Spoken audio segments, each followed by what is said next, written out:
Something my mother often said after she turned about 80 was that she would say, if things only wouldn't get worse, I could get used to this. So there would be a new pain, and then she would get used to that after 6 months, and then a new pain would appear. And then she would get used to that, and then a new pain would appear. And she got really tired of that. And it became, it's like, I can't really handle one more thing falling apart. And I think a few things about that. One of them is that, it's very clear that once you pass childbearing age, and once you pass the age where your children are grown, nature's done with you. And you've accomplished what you came here to do, and you still have some wisdom to impart for a few more years, but your turn's over, and it's time for you to start moving toward the exit. And nature will move you gently or not so gently that direction.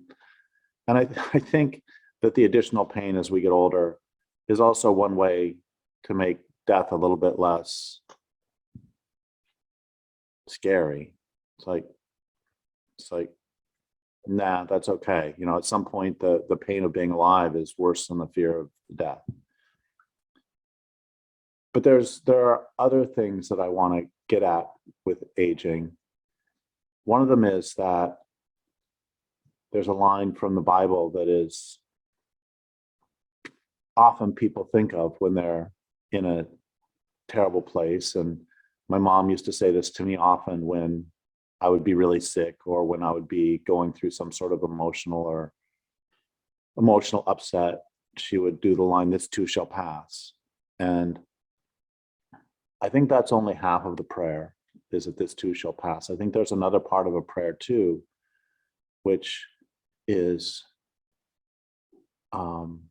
when things are good, it's, can this please not change?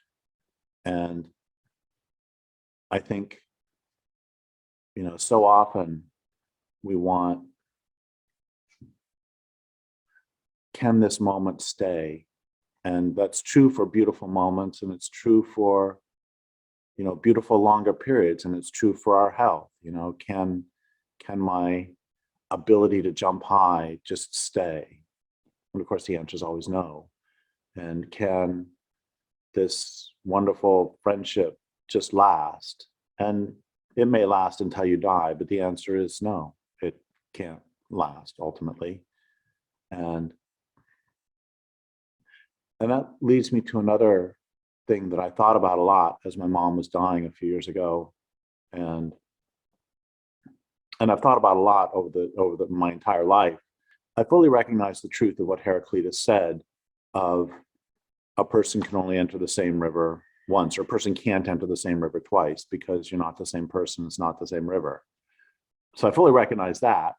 But at the same time, as my mom was dying, I was thinking, at what point did this relationship shift from just having a good time together to anticipating the future loss? And I think about that. A way to put that that's pretty, I think, will be recognizable to a lot of people is, say you're in a long distance relationship and you only get to see the person, I don't know, once every 2 months, and you get to see them Thursday, Friday, Saturday, Sunday, and then they leave Monday. And, at what point do you stop enjoying the weekend and start fearing the gearing up for the loss? So Thursday is great, and Friday is great, and Saturday is great, and Sunday, you still want it to be great, but you're recognizing that, now we're down to 24 hours. And then Monday, it's like, okay, now we're down to 6 hours and 4 hours. And the same thing happens with, I've had so many pets die of old age, and at some point you're just happy with the pet, with the dog, with the cat. And then at some point it's like, well, we enter death watch. And you know, I have a friend who says that her life breaks into three parts, and they are before her mother's diagnosis with cancer, from diagnosis to death, and then death. And that's the breakdown of her entire life. And I don't have a major point about this, just that it's when I was in my 20s, I used to be super enlightened about this thing about we'll just enjoy the time together, and then when we're gone, we'll feel sad then, but as long as we're together. You know, there's a line from the Bible also where Jesus says, you know, basically, why are you crying now? I'm still here. I'll be gone soon, and then you can cry. And I was all enlightened. I'm using that term pejoratively here. I was all enlightened and was like, oh yes, so if we get together for a few days and then we're gone, I'm going to be happy the entire time. And then once you and then if the other person was sad, I'd be like, no, we're still together. You can be sad after we leave. And the truth is that I was just out of touch with my feelings and using enlightenment and sophistication as the excuse to be not present to my grief. And so again, there's no major point. I would think that we would think about this and that we would articulate it more, since it is such a central part of our life. This is what happens: is we love people, and then eventually, and we love our own life, and then eventually it's gone. And I want to add one more thing to this, which is a slightly different subject, which is that when people apply this to the ecological crisis, it makes me feel great contempt, because it's not the same. It's more like they say, oh yeah, we should just accept that the salmon are going to go extinct, just like we accept that you know, our friends will eventually die. But that's not the same thing at all. It's more like being purely accepting that someone's going to murder your family. And it's not, but I hear this all the time. I just wanted to sort of disallow anybody from taking this discussion and going that direction, because it doesn't apply on the ecological scale. I have no solutions to any of the problems I've discussed here, because there are no solutions to life and to loss and to, I think there is just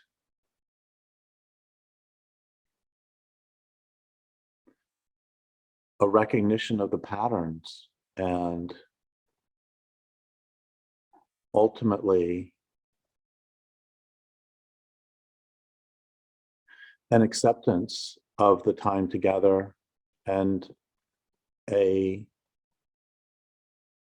appreciation, and you know, here's another thing though, is I wish, this is not an original thought, but I wish that for like a month when we're 20, we could be old and then come back to being 20 for a couple reasons. One is so that we can really appreciate our bodies when they are magnificent. And the other is, and by which I mean when we can still like stand up without using our hands from the floor, and when we can, you know, still jump higher than like this high off the ground. And the other is, you know, I think I had a good relationship with my mom, and I think I took care of her well as she was getting older, but I didn't have any experience with being older, and I didn't know how tiring it is. And I didn't know. So not only would it make us appreciate our own lives more, like I remember when I was a little kid, I was like 7 or 8 or 9, and my grandma used to play games with me. And then I went in one day to her room, brought in a game to play it with her. And she's like, oh, honey, I'm too tired. I can't do it right now. And as a 7-year-old, it's like, tired?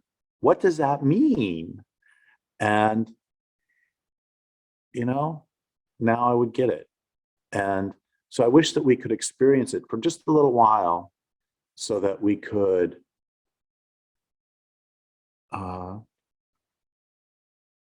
have, I don't want to say sympathy, I don't want to say empathy, I don't want to say, so that we could understand their experience better. That's all. Obviously, most of us are not going to be able to experience being 85 years old at 20 for 1 month and then come back. But I think there is something that we can do that will help everyone, which is to revivify, remember extended families, and to put us in daily contact with elders whom we love. And we won't be able to experience it ourselves, but we will see the dailiness. You know, when I said earlier that I went into my grandmother's room, that wasn't quite true. I actually went into my own room where she was staying for a week when she visited, and I was sleeping, elsewhere. And so I would only get my grandma for one week at a time. And that's not long enough to get to know the dailiness of someone else's joys and struggles. And I think this is yet another way that our sequestering, is that the word? That our separation of generations is harmful to all concerned. I think that, and this also has to do with the gaining the understanding of, loving someone now and learning how to love them until you lose them would really work, as if you could experience that.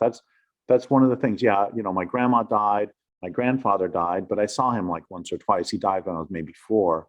But I realized when my mom died when I was 58 that, yeah, I've had acquaintances die, I've had grandparents, aunts and uncles die, but people I really, really knew, people I knew and loved very, very closely, she was the first person who died. And I made it to 58. And in a functioning village, I would have known and lost, at least dozens of people by the time I get to be 58. And this sort of loss would be at the very least an annual part of one's life.